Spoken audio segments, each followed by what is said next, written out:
আসসালামু আলাইকুম, welcome to fleet world. আশা করি সবাই ভালো আছেন। আমরা কিছু রাজহাঁসের বাচ্চা নিয়ে আসছি। গত কিছুদিন ধরে ট্রাই করতেছিলাম রাজহাঁস আর চীনা হাঁসের বাচ্চা খুঁজে বের করার, তবে অনেক দিন পর পাইলাম। কিছু রাজহাঁসের বাচ্চা আর কিছু চীনা হাঁসের বাচ্চা পাইছি। চীনা হাঁসের বাচ্চা সাদাগুলা নিতে ট্রাই করছিলাম, ওই জন্য শুধু 4টা বাচ্চাই পাইছি। আমরা এখানে রাজহাঁসের বাচ্চা নিয়ে আসছি হচ্ছে টোটাল 15 পিস। এর ভিতর হচ্ছে 5টা সাদা আর বাকিগুলো হচ্ছে নর্মাল কালারেরটা। রাজহাঁসের বাচ্চা কালেক্ট করা অনেকটাই টাফ, কারণ এখন প্রচুর চাহিদা আর এইগুলা শুধু শীতের সিজনে বের হয়। মানুষের চাহিদার কারণে এগুলা সংগ্রহ করতে অনেক কষ্ট হয়েছে। আর শীতের সিজন হয়, প্রচুর ঠান্ডা পড়তেছে। এখন আমরা ওইগুলা নিয়ে এসে কিছুক্ষণ পর পানি দিছি, এরপর আস্তে আস্তে খাবার দেওয়া শুরু করছি। আমরা একটা ছোট্ট খাঁচার ভিতরে রাখছি। আমাদের যেই বড় খাঁচাটা আছে ওইটার ভিতর ছোট কিছু খাঁচা বানাইছি, ওইটার ভিতরে রাখছি। আর চারপাশটা খুব ভালো কইরা কভার কইরা দিছি, যাতে ঠান্ডা বাতাস ভিতরে কোনোভাবেই ঢুকতে না পারে। আমরা এখানে হালকা ফাঁকও রাখছি, যাতে এখানে অতিরিক্ত গ্যাস না হয়ে যায়। গ্যাস হইলে কিন্তু বাচ্চার অনেক সমস্যা হয়। বাচ্চাগুলো মাশাআল্লাহ অনেকটাই অ্যাক্টিভ। এগুলোর টেম্পারেচার হইতে সবকিছু আমরা ঠিকঠাক মতো মেনটেন করতেছিলাম, যাতে ওদের কোনো রকম সমস্যা না হয়। ওরা মোটামুটি খাবার হইতে পানি সবকিছুই ঠিকঠাক মতো খাচ্ছিল। নিয়ে আসার পর বাচ্চাগুলোর ভাবছি বাইরে কিছুক্ষণ রোদে রাখবো, তবে ওই রকম সূর্যই উঠতেছিল না। তারপর মোটামুটি সূর্য উঠতে উঠতে পরের দিন 12টা বাজে গেছে। সূর্য ওঠার পর আমরা ছাদে এসে বাচ্চাগুলোর কি অবস্থা দেখলাম। এরপর আমরা প্রথমে আমাদের ফ্যান্সি বাচ্চাগুলা ছাড়ছি, এরপর খরগোশ, এরপর রাজহাঁসের বাচ্চাগুলো, চীনা হাঁসের বাচ্চা সবগুলোরই আস্তে আস্তে রোদে দেওয়া শুরু করছি। বাচ্চাগুলো রেগুলার রোদে দেওয়া হয় না, কারণ ওরা ছাড়লে তো মোটামুটি ছাড়তে তো কোনো সমস্যা হয় না, তবে ছাড়ার পর ওইগুলোর ঘরে ঢুকানো অনেক টাফ হয়ে যায়।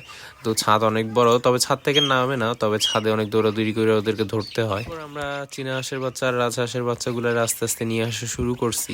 আমরা এর আগেও চীনা হাঁসের বাচ্চা একবার ব্রুডিং করছিলাম, ওই ভিডিওটা যারা দেখেন নাই দেখতে পারেন। আলহামদুলিল্লাহ এখানে আমরা টোটাল 26 পিসের মতো বাচ্চা মেবি নিয়ে আসছিলাম। সবগুলো বাচ্চাই ঠিকঠাক মতো আমরা ব্রুডিং করতে পারছি, একটা বাচ্চা আমাদের মারা যায় নাই। ওই এক্সপিরিয়েন্সটা হওয়ার পরেই আমরা মোটামুটি রাজহাঁসের বাচ্চাগুলো নিয়ে আসার প্ল্যান করছি, কারণ রাজহাঁসের বাচ্চা একটু এক্সপেন্সিভ হয়, ওই জন্য একটু আগে ভয় পাইতাম। তবে চীনা হাঁসের বাচ্চাগুলো ব্রুডিং করার পর মোটামুটি হাঁস ব্রুডিং করার ধারণা পেয়ে গেছিলাম, ওই জন্য এইবার রাজহাঁসের বাচ্চাগুলো আমরা নিয়ে আসছি। রাজহাঁসের বাচ্চাগুলো প্রচুর ফ্রেন্ডলি, ওরা ওই রকম ঝামেলা করে না। মুরগির বাচ্চা যেরকম ধরতে অনেক সমস্যা হয় ছাড়ার পর, রাজহাঁসের বাচ্চাগুলো নিয়ে ওই রকম সমস্যা হয় না। সবগুলো ছাদে ছাড়ার পর আস্তে আস্তে ঘুরে দেখতেছিল ছাদটা। এরপর আমি যেদিকে যাচ্ছিলাম ওরা আমার পিছে পিছে ঘুরতেছিল বাচ্চাগুলা। ওদের বয়স মাত্র অল্প কয়েকদিন হয়েছে, ওই জন্য এখনো ঠিকঠাক মতো সবকিছু চিনে না। এই জন্য ছাদে ছাড়ার পর যাই পাইতেছে ঠকরাই ঠকরাই দেখতেছিল যে খাওয়া যায় কিনা। ফ্যান্সি মুরগিগুলো ছাড়ার পর আমার টবের মাটিগুলো ওরা যেগুলো নিচে পড়ছে ওগুলো নখর দিয়ে আঁচড় দিচ্ছিল, কারণ ওরা মোটামুটি খাঁচায় থাকে তো ওই জন্য মাটি পায় না। ওইখানে মাটি পেয়ে মোটামুটি ওটা অল্প মাটিতে অনেক খুশি ছিল। ফ্যান্সি মুরগিগুলোর ভিতর সবচেয়ে বেশি ফ্রেন্ডলি হচ্ছে শেরেমার বাচ্চাগুলো। ওইরা ওই রকম ভয়ও পায় না, প্লাস যে মেলটা আছে ওইটা প্রায় সময় আমার মারতে আসে। রাজহাঁসের বাচ্চাগুলো মাশাআল্লাহ অনেক সুন্দর, সাদা রাজহাঁস। অনেক দিন ধরে আমি খুঁজতেছিলাম, তবে অনেক কষ্ট করে পাইছি বাচ্চাগুলা। আমি ভাবছিলাম হয়তো 600 থেকে 800 টাকার ভিতরেই রাজহাঁসের বাচ্চা পেয়ে যাব, তবে পাইতে তো অনেক কষ্টই হয়েছে। প্লাস ওইগুলো 900 টাকা করে জোড়া নিছে আমার কাছ থেকে। 900 করে কেনার পরও মোটামুটি আমরা এগুলো চিটাং থেকে নিয়ে আসছি, ওই জন্য গাড়ি ভাড়াও লাগছে। মোটামুটি 950-র মতো পড়ে গেছে প্রতি জোড়া বাচ্চা। ওদেরকে আমি এক কর্নারে খাবার আর পানি দিছিলাম, তবে ছাড়ার পর ওরা খালি আমি যেদিকে যাই ওইদিকে আমার পিছনে দৌড় দেয়। ছাদের সাইডগুলোতে আবার পানি, বৃষ্টির পানি পড়ার জন্য হোল দেওয়া আছে, ওইখানে ওই পাইপে বইরা গেলে আবার বাচ্চা ঝামেলা, এই জন্য ওইগুলোর মাঝখানে রাখার ট্রাই করতেছিলাম। ফ্যান্সি যে বড় মুরগিগুলো আছে ওইগুলা কর্নারে গিয়ে বসেছিল, ওইখানে খরগোশগুলোও ছিল। খরগোশগুলো মোটামুটি কয়েকদিন প্রায় সময় বের হয়ে যায় খাঁচা থেকে, ওরা ছাদে ঘোরাফেরা করে। তবে মাঝে মাঝে আমার কিছু ছোট্টখাটো ফুলের টব আছে, ওইগুলার ফুল নষ্ট করে ফেলে, এই জন্য ওদেরকে রেগুলার ছাড়া হয় না। এখনো ওই যে ফুল গাছের নিচে গিয়ে ওইখানে পাতা খাচ্ছে।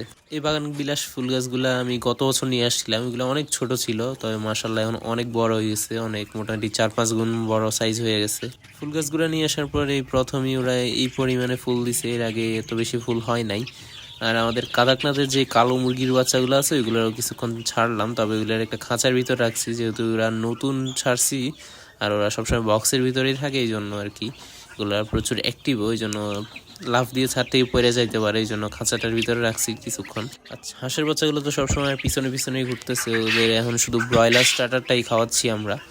আপনাদের কারো যদি রাজহাঁসের বাচ্চা লাগে আমার সাথে যোগাযোগ করতে পারেন, আমরা হয়তো এখান থেকে কিছু বাচ্চা সেল করে দিব। কিছু হয়তো 2 জোড়ার মতো আমি নিজের জন্য রাখবো, বাকিগুলা সেল করে দিব। সো যারা নেবেন আমার সাথে যোগাযোগ করতে পারেন। শুধু ঢাকা চিটাগাং এরিয়ার ভিতরে দিতে পারবো, এর বাইরে দেওয়া সম্ভব না। ভিডিওটা ভালো লাগলে প্লিজ চ্যানেলটা সাবস্ক্রাইব করেন। আল্লাহ হাফেজ।